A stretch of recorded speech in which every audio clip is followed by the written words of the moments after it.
Faculdade de Direito da Universidade de São Paulo, doutor em Direito Público pela Universidade Federal de Pernambuco, mestre em Direito Público pela Universidade Federal do Estado de Pernambuco, pós-doutorado no programa Las Generaciones de los Derechos Humanos y los Derechos Sociales da Universidade de Salamanca.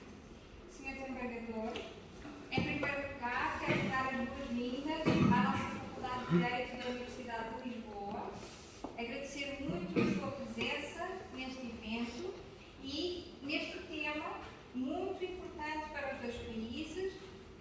Iniciámos esta cooperação com o professor Marcos Lívio, que tem tido, sabem melhor do que eu, um papel fundamental e importantíssimo nas reformas do Brasil e no estudo da litigância tributária no Brasil, e aproveitámos esta ocasião em que juntámos os dois povos irmãos, as duas universidades, enfim, acolhendo as várias universidades do Brasil e as várias profissões jurídicas para lhe prestar uma singela homenagem por todo o seu percurso e desejar-lhe os maiores sucessos para uma nova etapa e as maiores felicidades.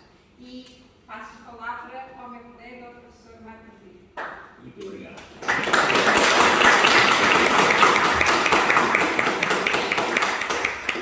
Desembargador Souza Prudente, boa tarde a todos e a todas inicialmente. Professora Ana Paula Dorago, agradeço imensamente não só o projeto de cooperação, mas todo o carinho com que fomos recepcionados aqui em Portugal e na Universidade de Lisboa, a Faculdade de Direito.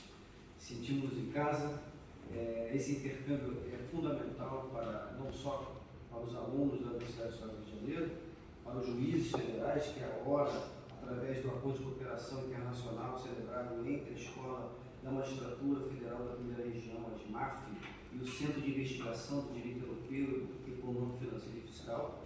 Essa parceria ela é o primeiro passo para uma longa jornada acadêmica, e nós temos absoluta certeza que muitos bons frutos, muitos projetos de integração, projetos técnicos de cooperação, pesquisas, investigações, coletâneas, publicação de artigos, intercâmbio de professores, intercâmbio de alunos, isso tudo será fortalecido e germinará como uma semente plantada pelo desembargador Souza Prudente. Seria desnecessário aqui falar profissionalmente como magistrado do desembargador Souza Prudente, mas o desembargador Souza Prudente ele representa a magistratura brasileira como poucos juízes no Brasil fazem. O desembargador Souza Prudente tem uma atuação ilibada, reta, conhecimento técnico e não só isso, carinho com os seus pares, um convívio agradável com os seus alunos, com os juízes de primeiro grau. Ele representa tudo que a magistratura dedicação integral, incondicional e exclusiva à magistratura. Através dos seus precedentes no Tribunal Regional Federal da Primeira Região, guiou a jurisprudência brasileira por muitos anos, muitos e muitos anos. Eu tenho absoluta certeza que esses precedentes permanecerão por muitos anos guiando os juízes brasileiros. Esse exemplo de dedicação, de amor à magistratura, a magistratura não é para quem, não é para qualquer um.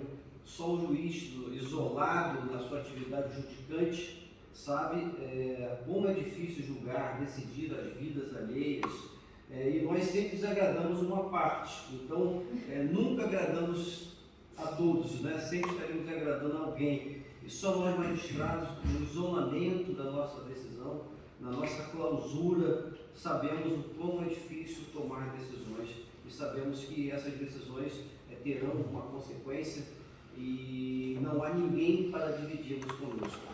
Então, por tudo isso, o desembargador Souza Prudente representa o Brasil, o Poder Judiciário brasileiro, a Justiça Federal, a Magistratura Federal, e aqui nos honra com a sua presença. Muito obrigado por tudo o que o senhor entregou em termos de dedicação pessoal. Eu sei que muitos momentos foram privados da sua família, do convívio familiar, momentos que foram dedicados ao julgamento, ao estudo das causas, a escrever artigos, poemas, versos, que além de ser um jurista, o desembargador também é um poeta.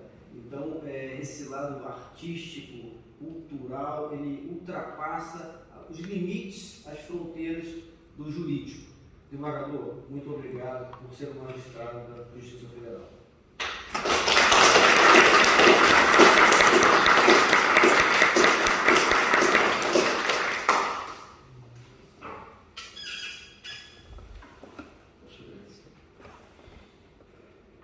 Uma boa tarde a todos e a todas aqui presentes, embora eu sempre tenha dito que a igualdade de gênero, né, não elimina o significado etimológico da palavra latina omnia, que se traduz no ablativo em omnibus, e, portanto, nos dá na língua portuguesa a palavra ônibus, que significa o transporte de todos, sem discriminação.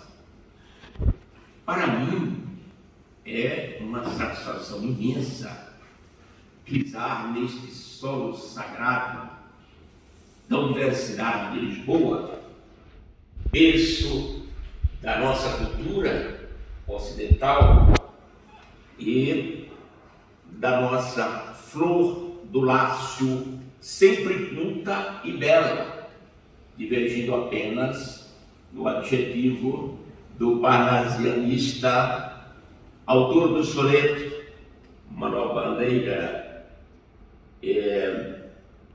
Eu quero, neste momento, cumprimentar a ilustre professora Ana Paula Dourado, diretora do Centro de Estudos Internacionais de Direito Tributário desta universidade, o eminente colega, professor Marcos Lívio, magistrado federal do Tribunal Regional Federal da 2ª Região e professor da UERJ, a ilustre professora Marília Cavadini, professora ilustre da nossa Escola de Magistratura Federal da 1ª Região e também de outras universidades de renome, o ilustre professor Dr. Halley Renares, presidente da Associação Brasileira da Advocacia Tributária no Brasil, e, obviamente, cumprimentar aqui os meus 2 colegas que são verdadeiros pilares do sucesso da nossa Escola Superior da Magistratura Federal da 1ª Região. Como todos sabem, a nossa escola hoje desenvolve um trabalho extraordinário de internacionalização para fazer a formação continuada dos seus praticamente quase 500 magistrados federais que atuam na 1ª região do Brasil, que é uma região continental, é uma região que jurisdiciona sobre os 4 maiores biomas do território nacional: o bioma amazônico, o bioma do Pantanal Mato-Grossense, o bioma do Cerrado, do Planalto Central do Brasil e o bioma da Caatinga do Nordeste. Tenho aqui o eminente professor e doutorando da Universidade de Pisa, na Itália, meu prezado colega Hugo Abbas Frazão, e o ilustre professor, também doutorando, juiz federal Ilan Bresser, que é o nosso coordenador pedagógico da nossa Escola de Magistratura Federal da 1ª Região. Presentes também neste evento as nossas secretárias executivas da escola, a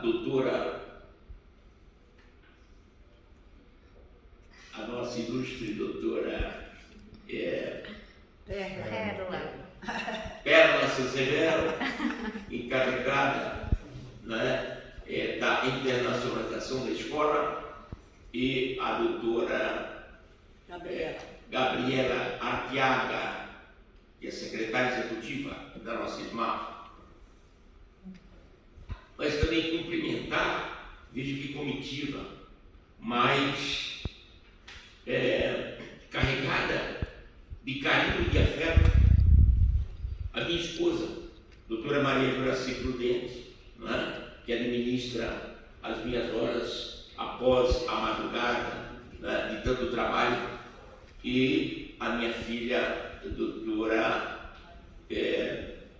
Fabiana Prudente, lá ao fundo, e ao lado do seu esposo, o Clarindo Lima,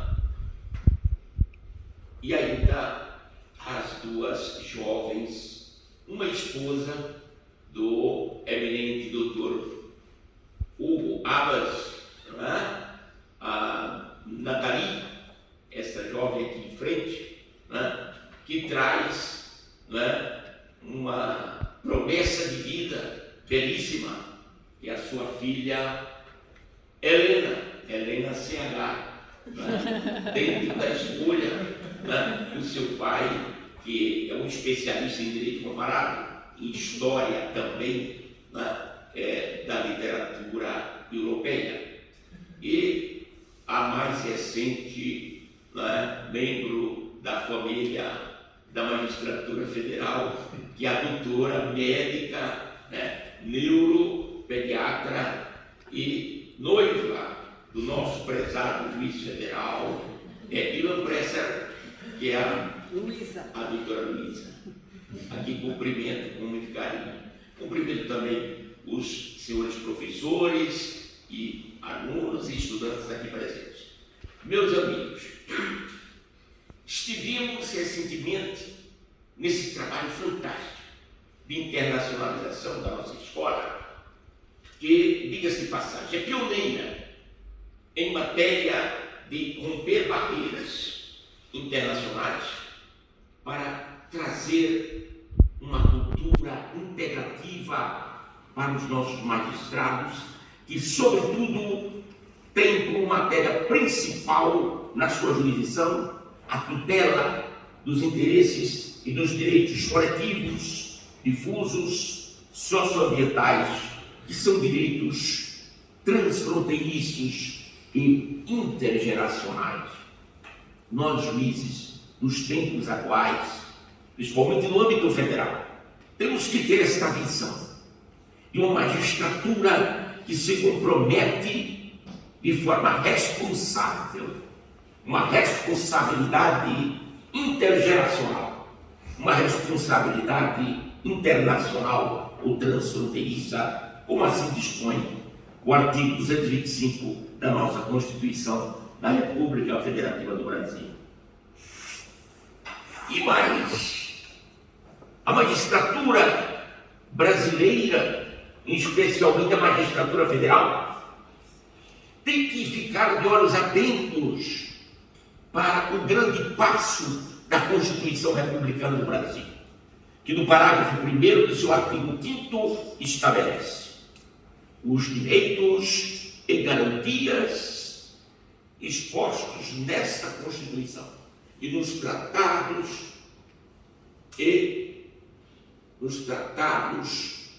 e também convênios internacionais sobre direitos humanos têm eficácia imediata. Não se trata apenas de uma autoaplicabilidade de normas em direitos humanos, em direitos fundamentais. É uma eficácia hic et nunc, aqui e agora.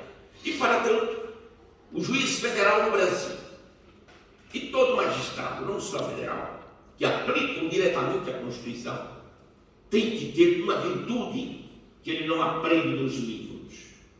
É a virtude da coragem de realizar uma jurisdição oportuna. Como já dizia Rui, justiça tardia é grave injustiça. nós tivemos recentemente, firmando o convênio com a Universidade de Sorbonne, em Paris, convênio com Le Conseil Constitutionnel de Paris, também convênio com a Faculdade de Direito de Sciences Politiques de Paris, e ainda estivemos em Haia para ali firmarmos, digamos assim, se não um convênio, mas uma parceria efetiva para que a Convenção de Haia tenha uma aplicação voltada para a proteção da criança, como manda a sua Convenção Internacional, dentro de uma visão sistêmica e também de uma leitura das fontes normativas de proteção da criança, a partir da Constituição da República Federativa do Brasil, que determina a proteção da criança, do jovem, do adolescente, do idoso e da entidade familiar como um todo, aquilo que o Papa Francisco chama de meio ambiente familiar. Rui Barbosa já falava do meio ambiente familiar, quando tratava da família como um ecossistema familiar, né? Onde os membros da família possuem o mesmo plasma sanguíneo, possuem o mesmo sentimento de nobreza, de dignidade, sempre em prol de fazer o fundamento maior da sociedade democrática e da sociedade responsável pela felicidade de toda a humanidade. Eu não vou demorar tanto, mas não posso deixar, neste momento em que recebo esta carinhosa homenagem, como assim já recebera anteontem, dos membros do nosso Tribunal Regional Eleitoral do Distrito Federal, de que fiz parte, como membro titular, e também dos membros que compõem a 5ª turma do nosso Tribunal Regional Federal da Primeira Região, que presido, né? e que me deixou de forma comovida, né? Por todas as questões que ali se resolviam. E posso aqui declarar de público, na Universidade de Lisboa, que o primeiro tribunal de apelação no Brasil a aplicar em caso concreto e mais de um precedente é o Acordo de Escazú. O Acordo de Escazú, que é um instrumento moderno de informação ambiental, de acesso à justiça e de proteção de todos os defensores do meio ambiente para as presentes e futuras gerações. Meus senhores, eu tenho aqui em mãos uma obra-prima da literatura portuguesa, escrita por Rui Barbosa. Rui Barbosa, que teve a ousadia, o brilho e a coragem de vir aqui em Haia, na Holanda, nos idos de outubro de 1907, dizer aos países soberanos e às potestades em matéria mercantil, né, ibérica, que o critério a ser adotado pela Convenção de Haia não seria mais do poderio econômico, mas da igualdade de todos os países soberanos. E saiu aplaudido de pé e conhecido como a Águia de Haia.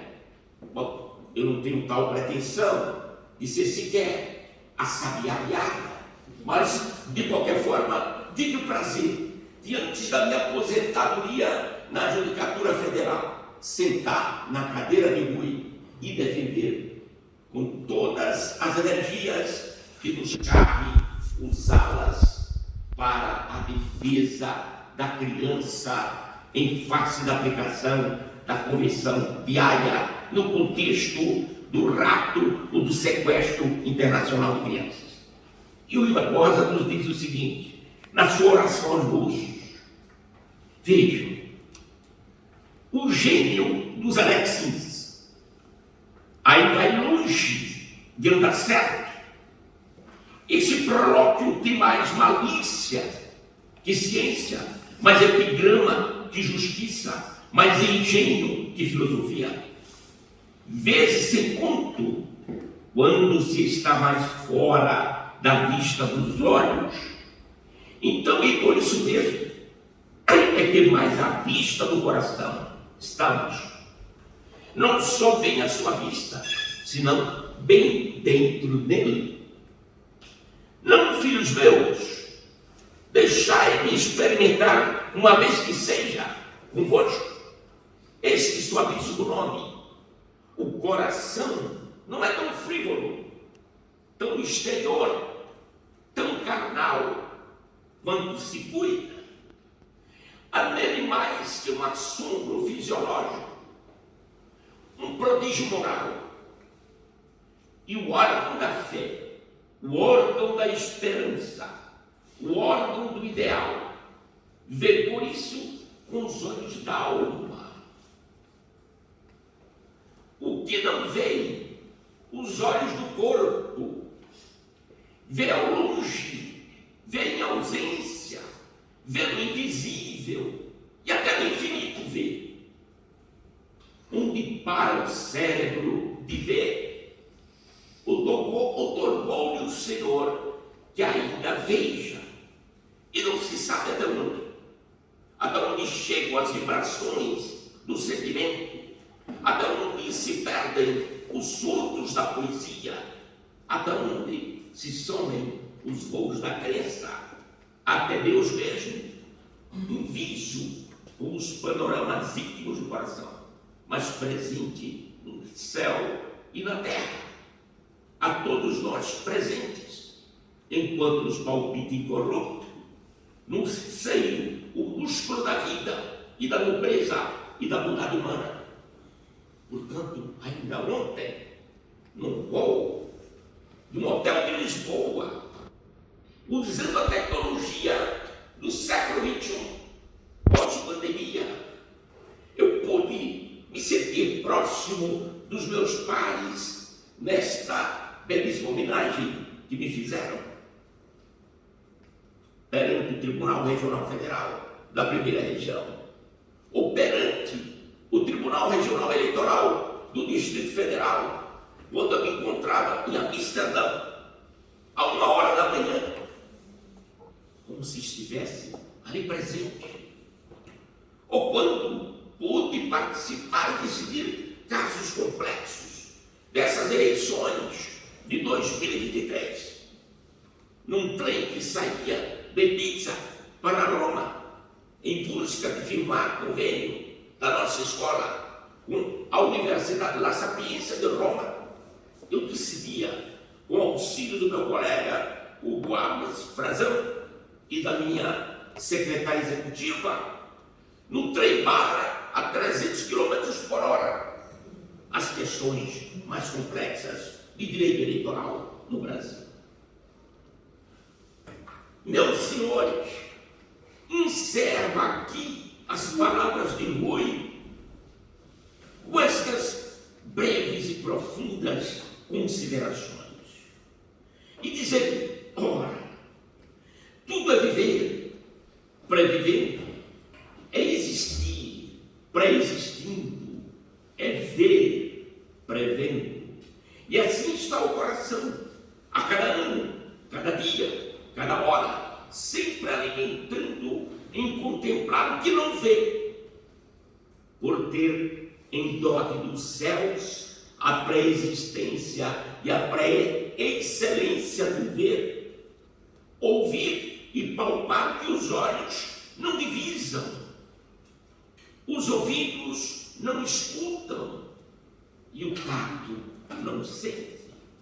Para o coração, diz Rui, não há passado, nem futuro, nem ausência, presença animada e vivente, pretérito e porvir, tudo lhe é atualidade, tudo lhe é presença, mas é presença animada e vivente, palpitante e criadora, neste regaço interior, que os mortos renascem, permanecem os vindouros, e os distanciados se ajuntam ao influxo de um talismã, pelo qual, neste mágico microcosmo de maravilha, encerrando na breve arca de um peito humano, das evocações de cada instante, a humanidade toda e a mesma eternidade nele cabe e dele se alimenta. São palavras do amor. Portanto, é com o coração e a mente aqui presente nesta renomada Faculdade de Direito da Universidade de Lisboa, que eu lhes agradeço, concluindo minha fala com um dos sonetos que eu próprio gosto de ouvir, principalmente nesta minha fase de transição da judicatura para outros planos que somente o coração guiado por Deus é que poderá definir. Nunca desista de ser feliz. Veja como o sol brilha em teu caminho, para que não te percas nessa estrada, e quando te sentires tão sozinho, verás que há muita gente em tua jornada. Quando o sol te alcançar entre os espinhos, sei que acharás a trilha iluminada, onde andarás cercado de carinho pelas noites mais frias e estreladas. Nunca desista de viver teus sonhos, mesmo que os dias não sejam risonhos e o tempo te pareça mais veloz. Se a vida te trouxer dias medonhos, não te esqueças do que ora te propõe ser a voz e a vez dos que não têm vez nem voz. Muito obrigado.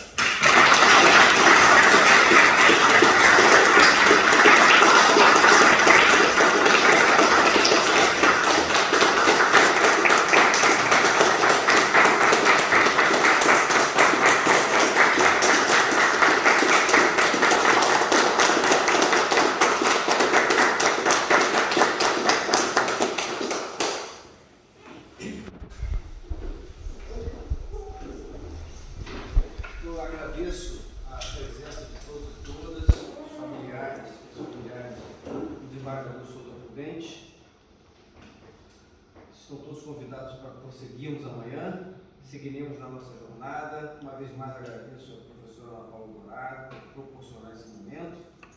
Desejo a Vossa Excelência os melhores sonhos, as melhores alegrias e que siga nos seus projetos da busca da felicidade e da eternidade. Obrigado.